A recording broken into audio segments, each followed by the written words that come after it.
Hey guys, ഇന്ന് നമുക്ക് ഭയങ്കര സ്ട്രെസ്ഫുൾ ഡേ ആയിരുന്നു കേട്ടോ. കുഞ്ചിൻ്റെ അരങ്ങേറ്റമായിട്ട് രാവിലെ തന്നെ ഗുരുവായൂർ പോകാൻ വേണ്ടി ഇരുന്നിരുന്ന ഞങ്ങൾ ആദ്യം തന്നെ പോയത് ഹോസ്പിറ്റലിലേക്കാട്ടോ.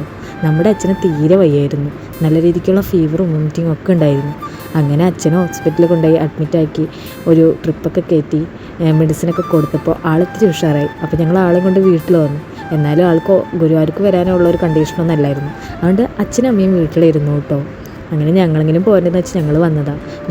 ഞങ്ങളെ കണ്ടതും പാവം കുഞ്ചി വേഗം ഓടി വന്നു കേട്ടോ. പക്ഷെ അവൾക്ക് അപ്പോഴേക്കും സ്റ്റേജിൽ കയറേണ്ട ടൈം ആയിട്ടുണ്ടായിരുന്നു. അപ്പോൾ ഞാൻ അവളോട് വേഗം പൊക്കുമെന്ന് പറഞ്ഞപ്പോൾ വേഗം ഓടിപ്പോയിട്ടോ. ഇലക്ഷൻ്റെ തലേദിവസം ആയതുകൊണ്ട് റോട്ടിലൊക്കെ നല്ല രീതിക്കുള്ള തിരക്കും അതുപോലെ ചെക്കിങ്ങും ഒക്കെ ഉണ്ടായിരുന്നു. അതുകൊണ്ടാണ് കേട്ടോ ഞങ്ങൾ ഇത്രയും ലേറ്റ് ആയത്. എന്നാലും സാരില്ല, തുടങ്ങുമ്പോഴേക്കും ഞങ്ങൾക്ക് എത്താൻ പറ്റിയല്ലോ. അങ്ങനെ ഞങ്ങൾ കുഞ്ചിൻ്റെ ഡാൻസൊക്കെ ആസ്വദിച്ച് കണ്ടുകൊണ്ടിരിക്കുക കേട്ടോ. അവൾക്കൊരു 3-4 ഡാൻസ് ഉണ്ടായിരുന്നു, അതൊക്കെ ഞങ്ങൾ കണ്ടു.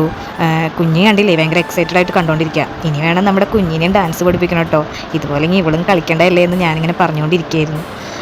അങ്ങനെ അവർ സൂപ്പറായിട്ട് അവർ ഡാൻസ് കളിച്ചു കേട്ടോ.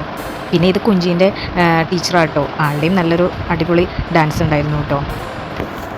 പിന്നെ അതൊക്കെ കഴിഞ്ഞ് നമ്മളുടെ കണ്ണമാമൻ അവിടെ വന്നിട്ടുണ്ടായിരുന്നു. കണ്ണമാമൻ കുഞ്ഞിക്ക് പഴം കൊടുത്താട്ടോ. ആൾക്ക് നല്ല വിശപ്പൊക്കെ വരാൻ തുടങ്ങി.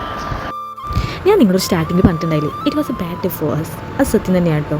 കുഞ്ചീൻ്റെ ഫസ്റ്റ് പെർഫോമൻസ് ഞങ്ങൾക്ക് അത്ര കാര്യമായിട്ട് ആസ്വദിക്കാനൊന്നും പറ്റിയില്ല. അപ്പോഴേക്കും ഞങ്ങൾക്കൊരു അടുത്ത സംഭവം നടന്നു. അടുത്ത സംഭവം എന്താണെന്ന് നിങ്ങളുടെ അടുത്ത് ഞാൻ അടുത്ത വീഡിയോയിൽ പറയാം കേട്ടോ. അപ്പോൾ ഇന്നത്തേക്ക് അത്രേ ഉള്ളൂ. Okay, by.